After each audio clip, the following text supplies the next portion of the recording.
Milton House, was it? Yes, and later Rosebery, of course. Milton House was interesting in that half the beds were in the remit of Worthing Society for the Blind and the other half were the County Council. And were they separate bedrooms or were these dormitories? Some double bedrooms, but mainly separate. But you had to be prepared to share a bedroom on admission because the single bedrooms, were allocated when people had been there some years. I think I read that Milton House was one of the first blind homes in the country, a local authority. Yes, I read that, and I was I didn't realise that. It was 1937, I think. Yes, I was quite surprised. I had no idea. So how did that relationship work between Worthing Society for the Blind and the County Council?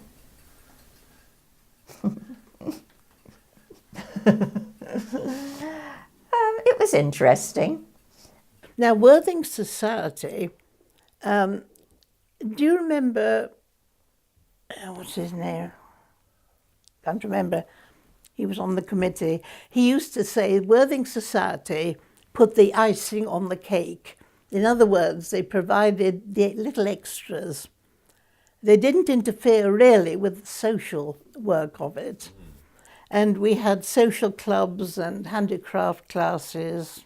For instance, we gave them hyacinth bulbs each year to grow. And we had a competition to see whose was the best. And I think some of the social activities they were involved in. Of course, we used to go on holiday, as you know. I remember mostly the Isle of Wight. So what would the criteria be? For getting in. Yes. Being blind and having nobody else to look after them. I remember Mrs. Edwards telling me when I first started, whether she told me or whether I just picked it up, that you kept Worthing business to yourself and you didn't trouble the county with it. We ran our own ship in Worthing, and because we had access to Worthing Society for the Blind funds, we could run quite a good ship. And Worthing Society for the Blind, what were the people like who ran it? Give us some flavour of the personalities. Oh, they were great. I enjoyed them. Ladies with flowery hats, you can't help saying, but they meant well. They tended to be the wives of Rotarians. Rotary played a strong part. Borough councillors, aldermen in those days, of course, in Worthing, wives, or actually the councillors themselves. The wife of, was it the Midland Bank? It was one of the ones that closed. The wife of the manager, I think it was of the Midland Bank, Mrs. White was the was the fundraiser. So these were the trustees, these were the volunteers? These were the volunteers. So was there a paid staff? No, because you see it was Mrs. Edwards and myself who were paid by the County Council. Right. But effectively you were working with the Worthing Society for the Blind on Yes. a day-to-day basis. Mm. And where was their headquarters in those days? Where were they based? You won't believe this. In a corner of the dining room at Milton House. And that was where I learnt what life was like in residential accommodation, because you learn a lot when your little office, it was just a desk in an alcove, is in the dining room. And what did you learn? You watched how people related to staff and how staff related to people, and the things that were good and the things that were bad. And you could thought, I could do better. Do you remember some names have come up, some personalities, such as Mrs. Edwards and Mrs. Cobby? Mrs. Cobby, yes, she was a Worthing Society, of course. Yes, what do you remember of her? Oh, forthright character, rather, I would say. She was also on the examining board for the home teachers, which I didn't know at the time, obviously. She was a flagship, I suppose, if a lady can be a flagship. Her husband was a leading solicitor in the town, Arthur Cobby, and she became a county councillor. I think she chaired the welfare committee, so she was a person in a great influence in those days, and she always made sure that the blind were looked after. She had a bubbling personality. If she thought a thing needed doing, she made sure that it got done. She was very attractive. Men loved her. And this was quite important. In getting things done? In getting things done, yes. So she was a younger woman, she wasn't a retired lady? No, it's a job to know. They all seemed old to me in those days. But I suppose she was in her 50s, maybe a bit younger than that. She was the chairman, but the person who did the work was Margaret Edwards. The person who supplied the ideas that Marjorie Cobby went ahead with was Margaret Edwards. And she taught me everything. But you see, we never called people by their Christian names. No. I mean, she came to work as the very first home teacher in the county at the outbreak of war because she was busy placing the blind evacuees which were billeted down in West Sussex. Her area was the entire county. And I don't know whether they gave her a bike or whether it was her own bike, but she would go out on her bike every day and put it on the car, on the train as where needed, to get out to the villages. But to think of Margaret Edwards as the professional doesn't give you the right impression of Margaret Edwards. If her view of red tape was to go round it, under it, or beyond it. Oh, we had to go to County Hall once a month for a meeting and report what we'd been doing, more or less. So was West Sussex Association for the Blind part of the county council then, effectively? Effectively.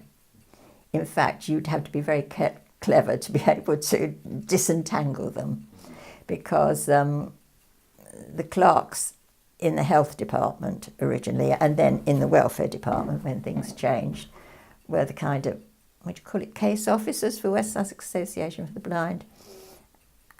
And they kept the county register. What would have been different then to today? I suspect people would be treated more as individuals these days, but by saying that, it would be wrong to suggest that it wasn't a very caring setup at Milton House, because it was. But I don't think people were treated with the respect that they would expect today, but they didn't then. Because to them it was a step up from what the previous generation would have Yes, had. And they were very pleased to be there, very, very thankful. They were privileged.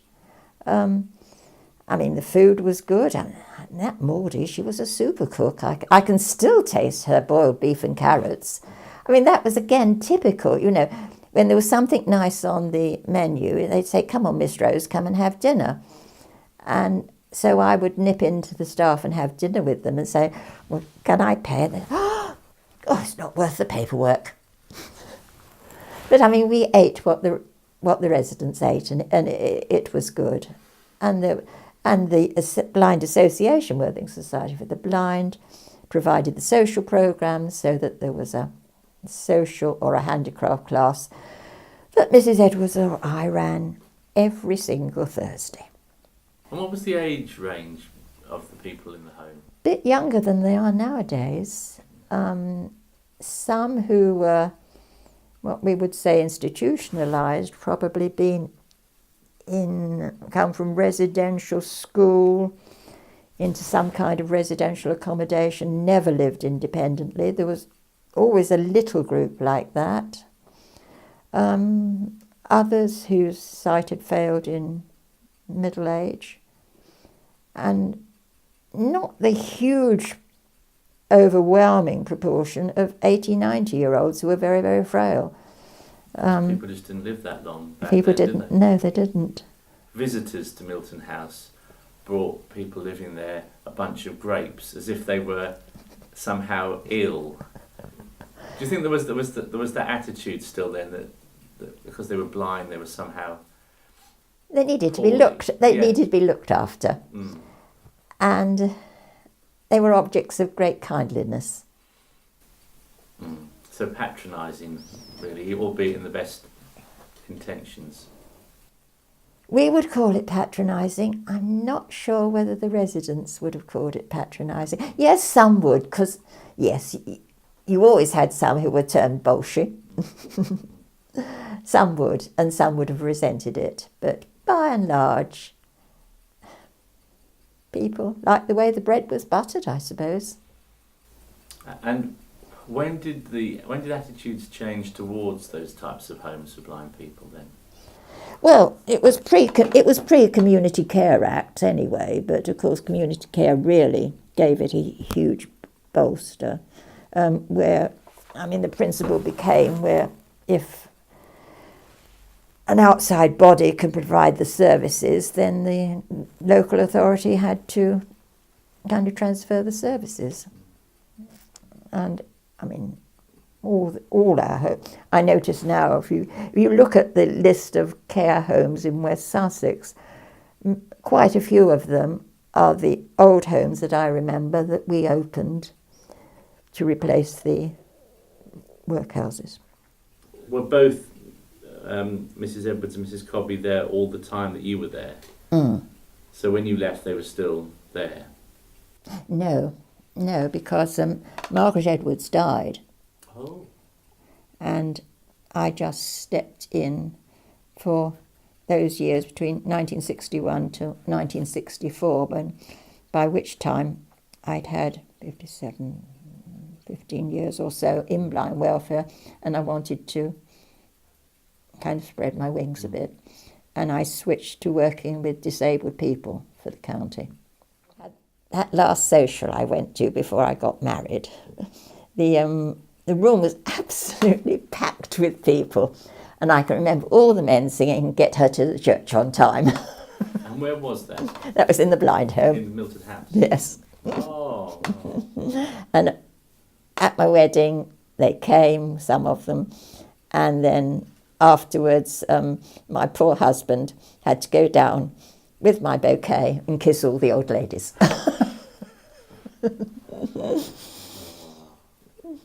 It was a family kind of affair, as you can see.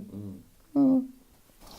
So from that point, when you changed career, was that the end of your connection with Worthing Society for the Blind? Yes. Mm-hmm. Yes. So you weren't aware of its later developments or changes?